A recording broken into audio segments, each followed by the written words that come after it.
Hello dear students, welcome to NEET Shala. This is the first video lecture for NEET 2022 batch. We are starting with the living world. This is lecture 1. This is going to be a short video lecture and I'm not starting from the first section of NCERT where we start with what is living. I am starting with biodiversity part. So let's start. Biodiversity. So, about 1.7 million species are known at present, though estimates suggest that Earth may have anywhere from 10 to over 40 million species of organisms. And we call such a diversity in living organism as biodiversity. Let me explain you.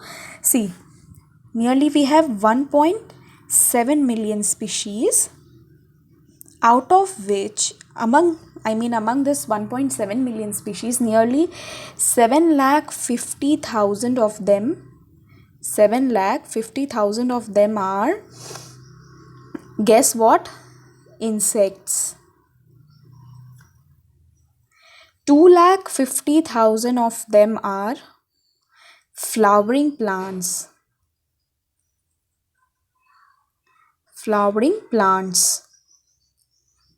And 47,000 of them are vertebrate animals. Clear? So now you can see such a wide diversity, and these diversities makes biodiversity.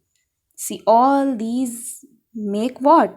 They make biodiversity.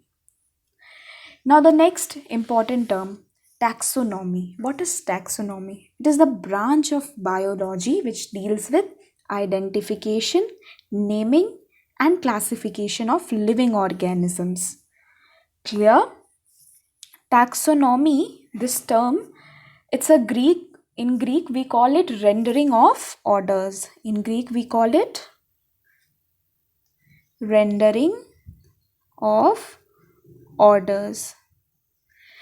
Okay, so this is about biodiversity. Next slide, please. Systematics. What is systematics? Systematics simply means to put together. To put together is systematics.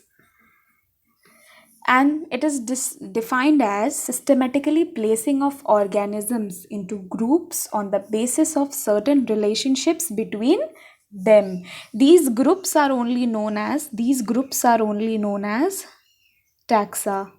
You will understand this slowly. Okay, no need to worry, you will understand this. So systematics and taxonomy. Taxonomy is the branch and systematics is grouping of organisms. Suppose that there are some organisms who do photosynthesis, who have chlorophyll. They have cell walls. There are some organisms, so we will group them into plants. We have, so this is systematics, means systematically placing of organisms. This is example, just for example I have given this. Okay, so let's move to next slide. Next slide, please. So next slide is about need for classification. Why do we need to classify living organisms? Where is ink? Why do we need to classify organisms? Because it is not possible for anyone to study all organisms. Imagine if we have at present, suppose we have 1.7 million species. है ना? 1.7 million. At present, suppose we have. Now, if one person starts studying about from 1, 2, 3, 4, 5, 6, then imagine how many generations will continue studying about every single species. Isn't it? So it is actually not possible for anyone to study all these organisms in a go. So they are grouped into some convenient way so that the study would become easy, just to bring out easiness so that we can discover more and more. This need for classification, why do we the classification, it allows us to understand diversity, it allows us to understand diversity. If we classify, then we will be able to understand how much is the diversity. And the characters of a particular group or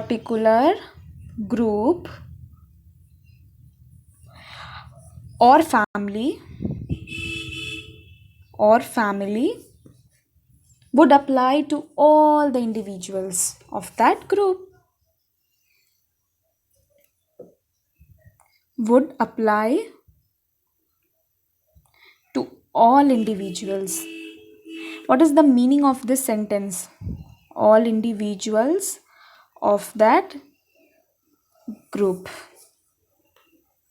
What is the meaning of this sentence? See, characters of a particular group or family. So suppose we are putting into classification. For example, do I have a blank slide? Okay, let me take. Suppose if I say photosynthesis. Suppose organism 1, organism 2 and organism 3 we have. Suppose organism 1 does, organism 2 doesn't do, organism 3 does. Now if I talk about cell wall, organism 1 has, organism 2 doesn't have, but organism 3 has cell wall. Then I talk about mode of nutrition. Suppose I talk about mode of nutrition. Okay, photosynthesis we have already. Suppose I talk about mode of reproduction. Suppose asexual reproduction.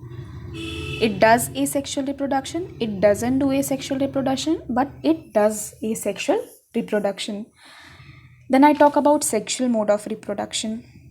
Okay, and that way I take more and more categories and describe about them. So roughly we can estimate that this organism and this organism, they have similarity.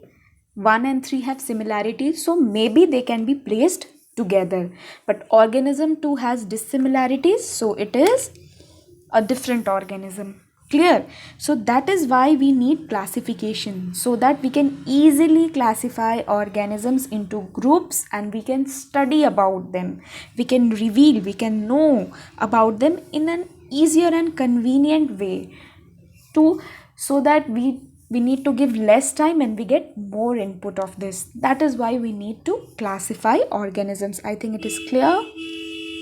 Let's move. So I think this is clear. Need for classification. Let me read it once again.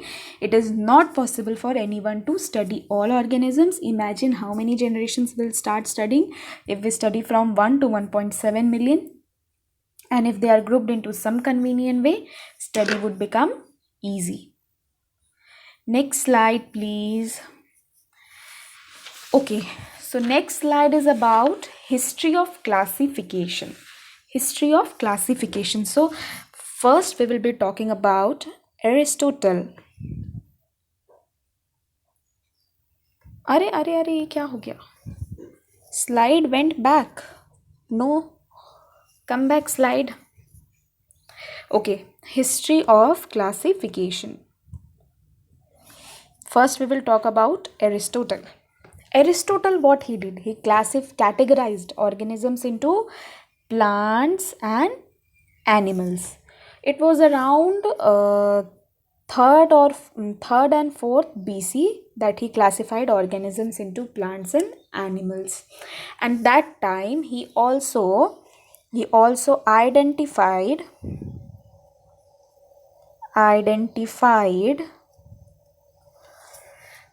a few thousand of living organisms. He identified a few thousand of living organisms. Please write this. Living organisms. So what Aristotle did, he categorized organisms into plants and animals, and this was done during 3rd or 4th BC, and he identified a few thousand of living organisms that time. All were not identified at his time. Now comes Hippocrates. Hippocrates is known as the father of medicine. He is the father of medicine. Hippocrates. He listed organisms into medicinal values, which organism can be used to cure a particular disease or an ailment. He classified organisms that way. It was around 460 to 377 BC, I think so. Yes. Okay. Then what happened then? Aristotle and Theocritus, it was his student. Theocritus was his students. They first attempted to classify organisms into plants and animals. Classified organisms into plants and animals. Okay. And without stressing their medicinal values, unlike Hippocrates was only using it for medicinal values, but Aristotle and Theocritus, they actually started to classify organisms without the medicinal values as previously done by Hippocrates. Okay, they tried to classify plants and animals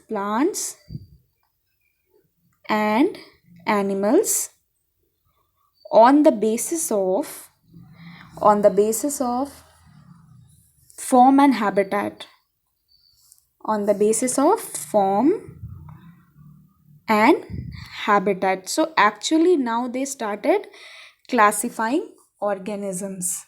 And the first artificial system of classification who did? First artificial system of classification who initiated this, means who took over. Okay, let's start doing. Not very popular, but still I'll tell you. Pliny the Elder. Okay, he tried to classify organisms in artificial system. Who did this? Pliny the Elder. And he wrote a book which is known as Historia Naturalis. Please write this. Historia Naturalis. In this book, he tried to bring out artificial system of classification.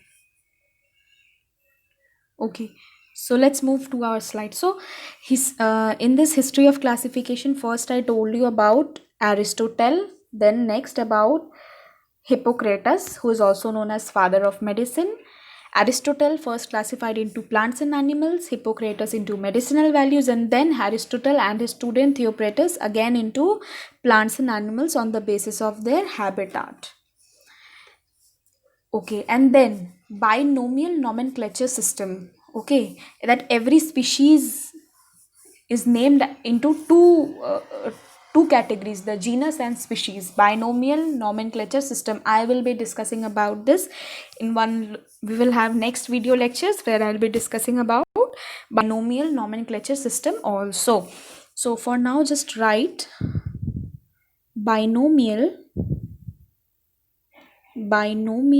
nomenclature. Binomial nomenclature system was given by who introduced this system? Carolus Linnaeus. Carolus Linnaeus. Should I write this in blank slide or okay? Okay, if I have started, let me finish here only. Carolus, Lus, Carolus Linnaeus, Linnaeus. Wait, Carolus Linnaeus. Carolus Linnaeus, Linnaeus, Carolus Linnaeus. And you know, he is the father of taxonomy, and he introduced the binomial nomenclature, binomial nomenclature system. Okay, please write the name carefully. Carolus Linnaeus, important, you need to remember this scientist. So I think it's clear till here. Then we can move to next slide. Okay, so next slide please.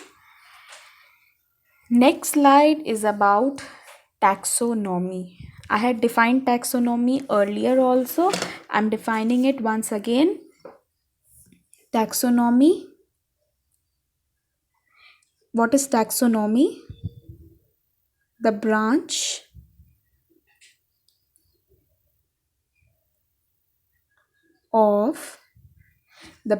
of biology dealing with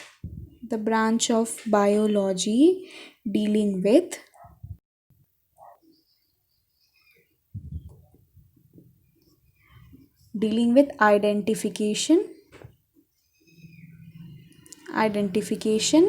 naming and classifying the living organisms, and classification of living organisms. Don't worry, we will discuss about it even in more detail. This was just an introductory video that I have made today. And in Greek, taxonomy means rendering of orders. Clear? So this term taxonomy was coined by Augustine Pyramus de Candolle. This scientist name is very important. Please remember the name of the scientist. I cannot do anything if you don't remember the name of this scientist. Okay, so his name is Augustine Pyramus de Candolle. Please mention this name. Acha. And yes, you have to send the screenshot of every single slide on Neetshala Telegram channel, so that we can understand that yes, you have taken the session. Okay, so every single slide you have to take the screenshot and you have to send them on Neetshala Telegram. Chalo, next slide. So these are the 7 main categories of taxonomy. This way we classify organisms. The most basic one is species. It is the basic unit. It is the basic unit of classification. Like cell is the basic unit, similarly species is the basic unit of classification. It is natural. Species is the natural unit of classification. It is fundamental unit of classification. Okay, and if you move from species, then slowly species, genus, family, order, class, division and kingdom. This way these are the 7 main categories. Okay, for taxonomy, for classification. 7 main categories of classification. We will discuss about each of them in detail. I'm repeating again and again. This was the introductory video that I have made. Okay, and we'll deal about each of them slowly. I'll bring up the videos. Till then, you have to take the screenshot of all the slides and send on Neetshala app. Not Neetshala Telegram discussion group, or wherever you are connected to Neetshala. So this was the small video lecture. I know This is just a 20-minute video lecture, but you have to send the screenshot. What you have to do is you have to send the screenshot of all the slides that we have studied today, and you can connect to Neetshala on Telegram, Instagram, Facebook,